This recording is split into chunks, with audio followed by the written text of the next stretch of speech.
I know we've all been eagerly waiting for this time of year, and don't worry, it's finally here, 1 week away. I decided this year not to be like Kyler Murray, so I didn't buy the new Modern Warfare. I decided to put my time in the film room, breaking down tape, seeing what I could do better. And I think it shows in my performance on and off the field. Magnificent. This Wednesday, the 26th, during the Deep Digs Halloween special, be ready for a scary matchup. I will face off with my co-host in a tiny pumpkin carving contest on the live stream. Just two brothers talking ball and carving tiny pumpkins. So it's time to get pumped, kin. And I hope I see you all there in the chat to see who will strike first with the comment and show no mercy to the loser. Wednesday, the 26th, 5 p.m. Be there.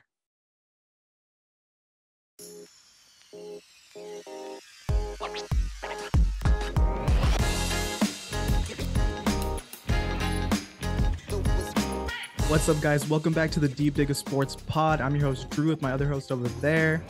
What's up? It's D. If you are rocking with us on YouTube, be sure to like, go ahead and comment, and subscribe to the channel, of course. If you're streaming this on audio, we have a YouTube channel. If you're watching this on YouTube, we can stream anywhere. You know, you take us on the go, so it's pretty lit. Yeah, we're coming off a terrible Sunday. I'm sure everyone's day was ruined since we had a 10 o'clock game Pacific time. 49ers lost to the Falcons. I know all last week we were saying that this was a possibility with the injuries going in, but it felt like fans on Twitter were already like, yeah, this is going to be an easy win. But there was a lot of factors going into this other than the talent on the teams. What was your first reaction just from what you saw from the game? First reaction, it made me like very much look forward to the Broncos game, because I was like, all right, well, at least I want to see like a real train wreck. Let's go ahead and do that. Let's something that's just completely off the rails. It's like when you go into like and you want to see like a really, really bad, like, how did this get made style of movie. You just wanted I just wanted to see something extra shitty. And then I was like, oh, they're not on the Sunday night game. They're actually on the Monday night game. So I couldn't even look forward to that. So it's like the 49ers do this thing where it's one game, they're world beaters, and they're like, yeah, we're going to take on anybody. And then they take on a shitty team, and it's like, we don't really feel like it. So it's like half a train wreck, half not. And that's what we got like this past week was like this half a train wreck team that just didn't feel like connected, didn't feel like they wanted to be there, but also just super beat up. We're like watching the C Team 49ers out there.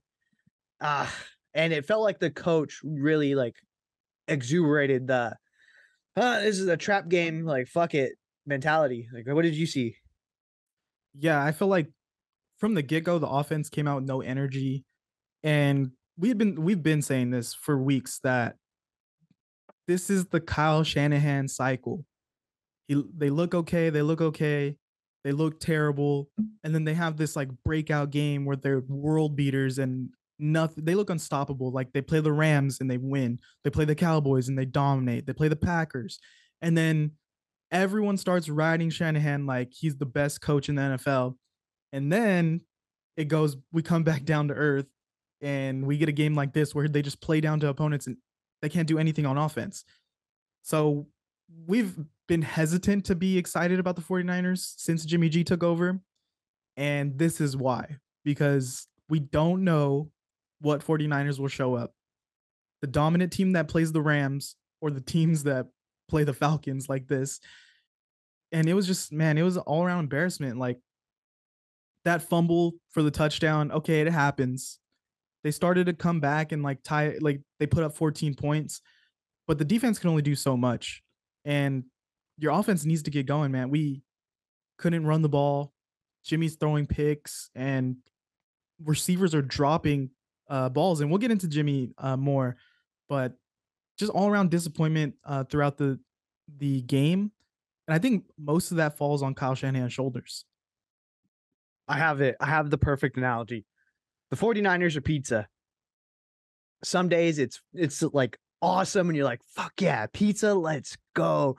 And then you ever had like a bad pizza and you're like, I'm supposed to like this, but it's not really that good. Like, I guess I'll like scarf it down, but that's what watching like the 49ers yesterday was. It was bad pizza. Like, all right, well, this could be like at this level, but it's just not. And it's just like a disappointment. And so hopefully moving forward, we could figure it out. Like, whatever the offense needs to do to jumpstart it. Or even Ty Davis Price. Like, why is he at fullback? Dude, Why? right? What are we? And I kept looking around like, okay, what? Willie Snead's on the field. Ty Davis Price is at fullback. Like, is everyone hurt? And then like, oh no, Hughes checks in now and Juwan Jennings. So I'm like, Kyle, what?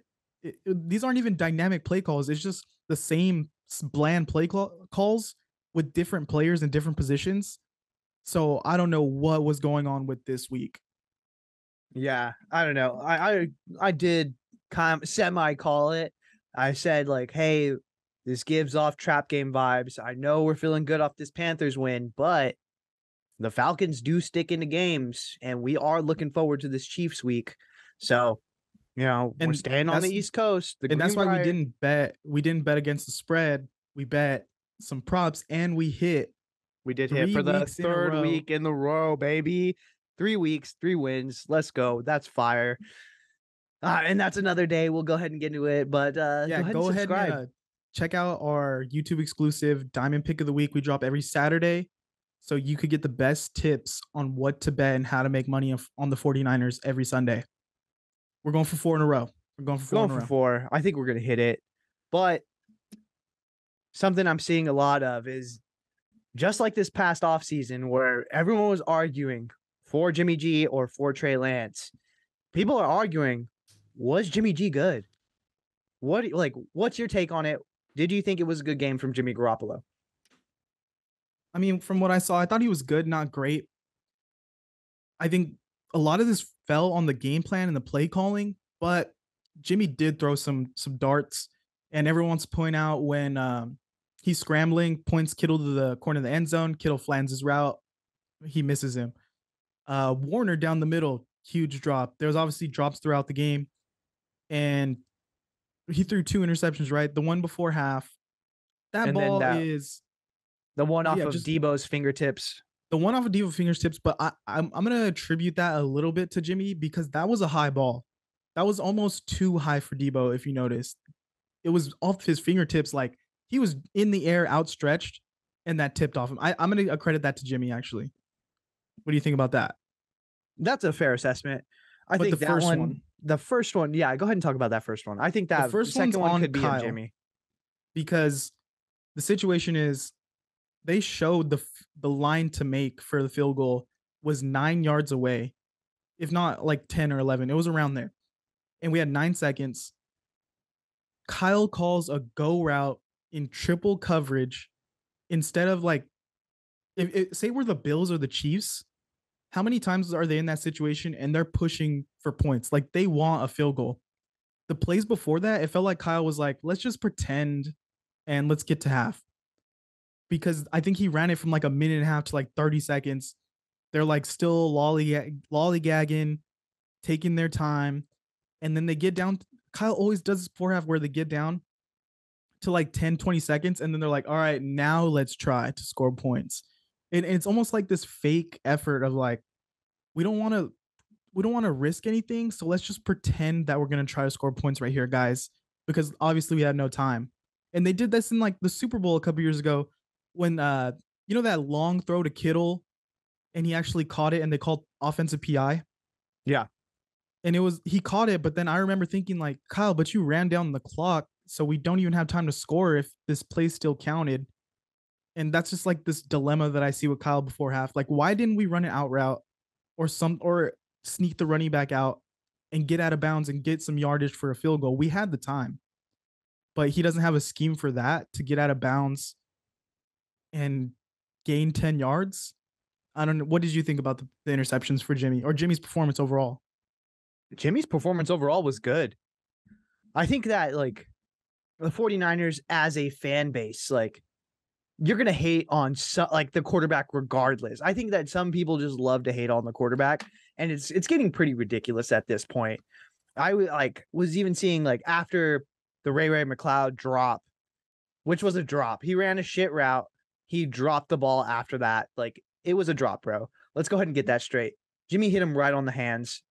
So for you to say like, oh, that throw was all right, that's kind of Jimmy's fault for him to get that. No, it's not. It's not happening, bro. Like we're not gonna blame Jimmy Garoppolo for that specific throw. I will give him credit for that Debo interception because it was too high.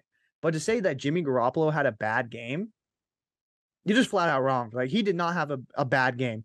He didn't have the old. He's not.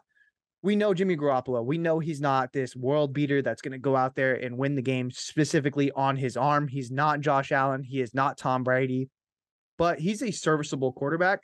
And that's the performance that we are getting. And what we need is better coaching around it. We need the run game to work. We need to not have the ball dominated by the other team's run game, which happened this game. So just all these little factors that add up. And I don't think you could at all blame this loss on Jimmy Garoppolo. Like, and just say you're a hater, bro. Just say you're a hater. It's okay. Yeah, and I'm a big Jimmy hater, but but I'll admit that. Check me in table for one at the Jimmy hating club. But I'll admit he looked better this game than I thought like the stats pointed out or like the fans want to portray him. He didn't look bad. He made some plays, but like when you have Ray McLeod out there, who we said before this season, I didn't trust him out there full time as a receiver, and we're starting to see why he's just inconsistent. And then you have your third tight end, Charlie Warner, out there, like running a deep route. What do you expect to get at? Like Kyle, put your best players in the game and just let them create. That's the purpose of this offense. And you're like not game planning for Debo or Kittle or Ayuk. Like, what's going on here? I know they had the targets, but it didn't feel like they contributed as much as they should have. When we have Willie Snead out there who's just taking up space, he's out there just running. Like, what's the stat line from Oh, Tony Tony Snell. Sn- like 42 minutes, 0 assists, zero. Like he was just out there running. That was Willie Yeah, Snead. Like, what are we doing here, guys? And why can't we see Danny Gray? Like, is this so bad?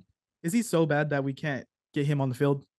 I don't I know. think this is so to get into Kyle's like Yeah, let's. so So transitioning Jimmy, over to Kyle. the fans I know are upset at Jimmy, but when you break down what really went down in this game, I don't think it's fair to say that this is on Jimmy. I don't like Jimmy as our quarterback, but I'll even admit he gave us a pretty good shot at winning this game. He brought us back, he rallied us, and then it just kind of kept falling apart from there. And I think that was more situational and play calling, if you agree with that. Yeah, I can agree with that assessment. So now let's dig into a little more. We've already been I feel like this week is just the Kyle Shanahan special because we can't stop talking about Kyle right now. So let's just like fully get into everything about his performance and like what do we expect from him going forward or what have we seen? Like there's so much of like this game told about Kyle's whole tenure here. Yeah, I mean, it was just a team that wasn't prepared, that didn't feel ready. And you know how they just say, like, oh, next man up? Like, yeah, that happened on defense, but it didn't really happen on offense. Like, they just felt like they couldn't get anything going. Like, yeah, like certain plays work to a certain extent. And I know how they say, like, oh, well, like Kyle can't, he didn't make Ray drop that ball. He didn't make Charlie Warner drop the ball. Yeah, but why are we, drawing up these plays for like wide receiver 5 and tight end 2? You know what I mean? And I get what you're saying, where you're coming from is, hey, like make sure we game plan around our stars. And they did get 10 targets, but if I were to tell you like, hey, they only got like 3 to 5 apiece, it would feel about right. It didn't feel like that was like they were feeding Kittle, like they were feeding Ayuk, except Ayuk had a ball out game. Like, let's say I felt Ayuk, but it didn't feel like we were like feeding Debo. We didn't really establish the run this time because the Falcons like did Kyle Shanahan better than Kyle Shanahan did, and they ran it down our throats immediately, and we were playing from behind. So it's I just think while you're saying the Falcons did Kyle Shanahan better, I think what hurt me the most is the tweets, someone tweeting Marcus Mariota is running this offense how Kyle wished he had Trey Lance running an offense. And I'm like, oh my God, this is such a mirror and Too real. what it's such a mirror of what could have went well for us and what's going wrong for us. And I don't like what I'm seeing. Yeah, and I mean that was just the vibe of the whole game. And it's like after the game, he talks about, oh, that was like the one play that really broke our back was that Marcus Mariota scramble on third down for the first down. And it's like, bro, your defense is doing all the heavy lifting here. When is your offense going to step up? Yeah, it was a killer play, but you also gave up 7 points on a fumble. You also only scored 14 points. Like, don't eat like first the bill starts with the offense. Don't even move over to the defense, which was number one in every category before this week. So there's no finger pointing on that, bro. Especially week going in where you knew you were going to have to rely on offense because our defense is so banged up. And even with the defense banged up, they still held them to 21 points. Yeah, it was a good outing for a team that, was on like C and D team, like, it was not the starters. I want to say at one point it was like 8 of the 11 starters were injured. So it's Yeah. like, what do you like? Okay. Like you knew you needed to step up this week. You needed to contribute your half and you just didn't. And what was that in the second half? It was such a perplexing performance from Kyle where they just no fucking urgency whatsoever. Let's talk about the fourth quarter. Yes. So we get the ball. We're down 14, right? We're down 2 scores. I think we get the ball with like 10 and a half minutes left. If I'm not right. If not, like it was around like 8.5, something like that, 8 to 10 minutes. And Kyle begins. I think they even showed it on screen at one point. They were like amount of yards traveled. It was like 13, and it was like time elapsed. It was like 4 minutes, and we had barely moved the ball, and we were just eating clock. And everyone on Twitter is like, "Wow, Kyle's having a really good drive for if they were up by 10." Yeah. I'm like, look at the scoreboard, Kyle. Like, we're not winning this game right now. That was a joke. That was such an embarrassment of a drive where we left like 2.5 minutes left by the time we didn't score. And I remember tweeting, like, be real, guys, fans. If we scored right here, did we really leave this offense enough time to score again? I don't think we did. Like, say we scored, we cut to 7. The Falcons get the ball with 2.5 minutes left. Do we have an in us to score in a minute and a half when we just had like a 10-minute drive? And I will give him credit for, hey, they did throw the ball downfield to Ayuk, and it was like a really deep pass, but it got called back because of Brendel. So it's like, again, and that's all goes back to Kyle, like sloppy play. Like, you got to tighten this shit up. We're in the middle of the season. Figure it out, dude. Like, we got to go. We got to move here. And if one doesn't work, like, we got to keep firing. We can't just have this dink and dunk. Like, we're running draw plays down by 14. What are we doing? I just can't like hammer enough. Like, what was the game plan of let's drain the clock as much as possible while we're down 2 scores? Did you get any good reason for that? Or did you see anywhere where they were like, Kyle's like, oh yeah, well, you see, if I scored, then we would have had a little bit of time left. And then I don't know what the like positive of that was. No, not at all. I think again, like I'm saying, like whatever gets this guy's juices flowing, like we need to figure it the fuck out. Like if we need to go out and get him Christian McCaffrey, cool, let's go ahead and do it. If we need to go out and trade for Kirk Cousins, because that's like what's gonna really like the have you like been seeing on like Instagram where like people are doing a workout and they're like, that's not optimum. Like if that's what's gonna be optimum for Kyle, like let's go out and get this guy because he needs a spark. We need something that's gonna get him reinvigorated and ready to like throw out this amazing offense that we just haven't seen this year. Well, the spark's right there. It's on the bench. Brock Purdy. That's my guy. Purdy put him in and let the Super Bowls come in, flowing every year. Are No, you done? Are you done? come on, Mr. Irrelevant. Make him Mr. MVP. Let's go. But No. No. Now, jokes aside, like say this, I know we're in first place in the NFC West, and we beat the Rams, we beat the Seahawks. But to look back on this season so far, we could have been essentially undefeated because the Falcons we should have won, the Broncos we for sure should have won, and what was our other loss? The Bears. The Bears. Don't even get me started on the Bears. They're not a good team, and we lost. We lost to three bad teams. So even if we could have pulled out one of those, the stranglehold we would have had on this division with those tiebreakers, we could have cruised the rest of the season to a playoff spot. And now it's like we're teetering on first place and fourth place. So that's just a little bit of differences where we need these games, these easy ones, because now we're going to the Chiefs and it's not looking too good for us. We're 3-3. We are like, despite all this bullshit that we just said, like doom and gloom, like we're still in a decent spot. Like actually, I'm not even decent. We're in a good spot. We're number one in the NFC West. And again, like we talked about last week, the NFC West is low key kind of in shambles. Like the Cardinals are out here swinging for the fences and like missing. The Seahawks are like the try-hard Seahawks. They're doing a little bit better than I expected, but they still have Geno Smith at quarterback. They don't really have the defense to back it. Again, they have like Michael Jackson and Kobe Bryant in as their corners. They're not really keystone guys. So I feel good about like our chances against them as a rematch. And the Rams are not as good as they were last year. We beat them. The Cowboys beat them. But this is all gearing up to this week is Chiefs week. I'm gonna go ahead and say it. I'm expecting an L. Like, sorry, faithful. I just don't see it in the cards the way this team is playing. I'm expecting an L.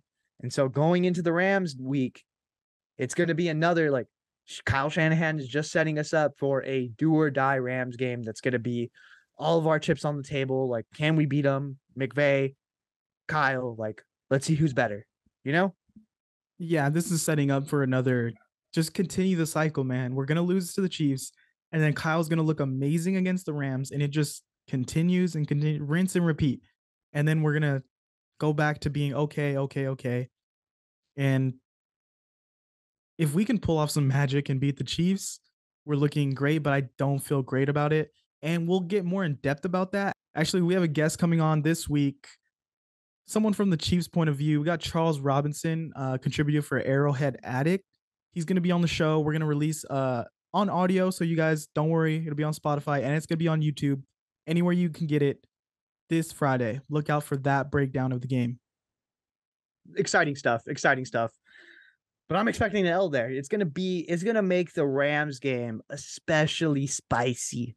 You know what I mean? Like I'm expecting that to have more stakes than what it was gonna be even last week. So and the 49ers can only attest to like they can put that on themselves. Does it feel like every time we play the Rams, we go in with this mindset of this is to save the season? Yeah. Obviously, like it's the same like thing almost every single time that we play the Rams. It's like, 49ers are down and out. We need a get right game. Let's beat the shit out of the Rams. And it's like rinse and repeat. Like that's what it is. And it feels weird almost to say because the Rams have been so good. But Kyle has had McVay's number a good portion of these times. Obviously not in the NFC Championship game, which that does suck. If you're going to win any game, you'd want it to be the most important one, but it just hasn't. It didn't work out that way. But yeah, like when the 49ers need a get right game, the Los Angeles Rams are always there. Yeah. And I'm not so worried about the Rams this year, but I think if we were looking how we should look, like a solid team with all this talent who performs every week, this like who has a constant performance, I feel like we'd run away with this division this year easy. With the Rams, Matt Stafford struggling, their offensive line struggling, their defense isn't as good, and then the Cardinals don't even. I mean, modern what was it? Call of Duty dropped, and Kyler lost to the Seahawks. So I don't know what's going on over there. They lost Hollywood Brown, And then I think you're not giving the Seahawks defense enough credit. Yeah, they're young, they don't got a lot of big names, but they did hold the Cardinals to what, like 9 points, I think it was. So they're actually getting better. And with Gino playing solid and Kenneth Walker going off, this is a team that I feel like could sneak up on the, maybe not make playoffs, but a team that could sneak up on the Niners. And the Niners play bad against the Cardinals and Kyler. So if we drop any of those games and we don't beat the Rams again, like our season's over. But I'm not really too worried about what they have cooking up in Arizona. I think they're kind of teetering on the brink of like, hey, do we blow it up? Like, even though the coach, the GM, and now this quarterback are signed on long term, it almost feels like they should just kind of like, hey, let's completely rebuild. Like, let's figure out who's going to be on this team long term, and let's get rid of guys like a la JJ Watt, a la AJ Green, and let's see if we can get some pieces that can build long term. But man, I'm not really worried about the Cardinals. I think they kind of beat themselves, especially later in the season when a guy like Kyler Murray is going to be banged up. So I don't know. I'm not really worried about them. If anything, I'd be worried about more the Seahawks like sticking around and being more competitive than the Cardinals, really.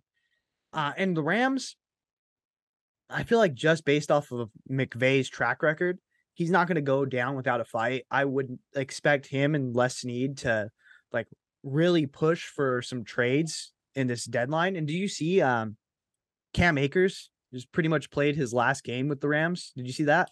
Yeah, weird situation going on with them where he's healthy and he just didn't suit up and they're like, oh, never. I think Cam was like, oh, never say never about like ever playing for them again. But no, he's never gonna play. He If he doesn't get traded, he's gonna get probably cut so he can go to some other team because how do you go from like being an inactive, just like, yeah, I don't want to work with you anymore, we don't click, and then not get traded and come back in the building? I think Yeah. he's done. I don't know what when earlier in the season, like fantasy owners were pissed at Cam Akers or the Rams actually. He had like one carry for 3 yards, and then McVay after the game was like, "Well, he has to do more with his opportunities." That was, I think, Cam was done after that. Like, how do you throw shade at him when you don't use him? I think like sneaky is McVay. Like he did this with Jared Goff, where he just like burned that bridge. He didn't give a shit. He like talked shit on Jared Goff, and it did like even though it took a hit to his trade value, like he was still doing it. Like you don't see like is he like an asshole? Like, do you think he's he's an asshole like behind But closed doors? he tried everything to make it work with Gurley, right? I don't know about the Gurley situation. That one's a little bit weird because the guy like just it wouldn't work. Like so I don't know if But he that's what I'm did saying. or he Like didn't. they kept throwing him on the field, but with Cam Akers, it's like, nah, you can stand on the sideline, Cam, even though you're clearly the most talented back we have. Gurley also was paid like a ton. So I understand like, hey, let's you're paid to like play, like let's figure it out. Let's like well, like what they're doing with, you know, Zeke on the Cowboys. When they know Tony Pollard is, you know, by far the superior back, they're like, well, we paid Zeke, let's just run him. You know what I mean? I Yeah. think that's kind of the same situation with Todd Gurley.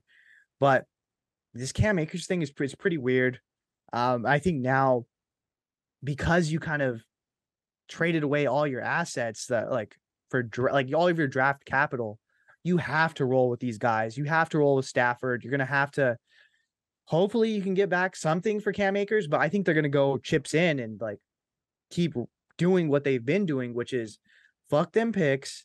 Let's get a guy, and you gotta hope McCaffrey? that you gotta hope that maybe like hopefully OBJ comes back, but I doubt it. The Giants are looking really good, and he's already been in contact with them, so maybe that's a destination. They're looking pretty good, especially considering like the division is quote unquote weaker, even though the Eagles are right there. So I don't know, man. It's looking like it's Weird situation for the Rams, man. Like this is Cam Akers is the guy just everyone in fantasy thought like for sure number one gonna be top 10 back, maybe top five, and now he's not even dressing, not even on the sideline. It just seems like McVay does hold grudges. You know what I mean? And I know we talk a Yeah. lot of like about Kyle, like Kyle, why are you not playing Danny Gray? Why are you not doing this? Like he's really hesitant to like give guys opportunities. But once he does, and once you prove like you're his guy, look at Brandon Ayuk. Brandon Ayuk now balls out. But it's like McVay, like once you lose that, like you're not a McVay guy, he's like ready to burn you at the stake, like publicly. He doesn't care. I mean, he's one step away from being Ron Rivera. Oof. So blaming Carson Wentz. Did you see Ron Rivera the next week was like went this like heartfelt, like yelling and crying speech of like, you guys are disrespecting my team, blah blah blah. This quarterback doesn't deserve this. Did you see that speech? Nah, he did the TO. That's my quarterback. That's my Basically, quarterback. and I remember watching him like the blankest facial expression. I'm like, really, Ron? Like, you want me to believe that this is how much you care about Carson Wentz? After he won a game throwing 99 yards, this is where you take your stand of like, oh, I love this guy. Like, obviously, I feel bad that I talk shit about him in front of everyone. Like, but I didn't mean it. I love him. See how much I'm yelling? Like, come on, Ron. You're gonna lose your job. And Carson's gone too. Just, don't embarrass yourself. Yeah, I think because he heard like from Alex Smith, who Alex Smith is beloved by like everybody. It's like, all right, I know I messed up here. It's like, you know what I mean? Let me backtrack a little bit. Yeah, Alex Smith, my favorite quarterback of all time. I think second place I put Nick Foles. I don't know Boo. where your quarter. I'm not saying best. Boo. I'm Put not in saying Derek best. Carr or put in Oh David my, Carr. David Carr. David wow. Carr. Remember that? I see a Troy Smith lover chanting that to me right now. Dang. I really did want them to give Troy Smith more play, but that's a different story, you know? But just overall, just to wrap up this like conversation, the 49ers are still in a good spot. I think they will win the division. It's going to be harder than I expected, but I think it's very, very possible that they're going to win this division. It's right there for it. We control our own destiny here going forward, and that's all you can ask for in a season. So if we just keep winning the games that we were supposed to win, Falcons, if we just keep winning the games we're supposed to win, then we're good. We'll get into the playoffs, and then we'll see what Kyle cooks up from there. Maybe he's been saving all these offensive genius juices for when he plays the Cowboys and Packers in the playoffs. Possibly. All right. Well, I think that's going to be all for this week. So go ahead and like, comment, and subscribe. Look out for our live show dropping Wednesdays at 5 p.m. Pacific time. Got a lot of cool stuff we've been working on for you guys. And this Friday, what's the date on Friday? Friday the blah, blah, blah, blah, blah, blah, blah. Friday the 21st. Friday the 21st, we're dropping that interview from Charles Robinson from Arrowhead Addict. He covers the Chiefs. He's going to preview the game with us. You guys don't want to miss that. So just subscribe to us and follow us on Twitter. We don't have to explain this to you. You guys could just like see, you know the drill. You guys could see all the good stuff that we're coming out with for you when you follow us on Twitter and subscribe to our YouTube. So we appreciate it. Thank you so much, guys. See ya. Later.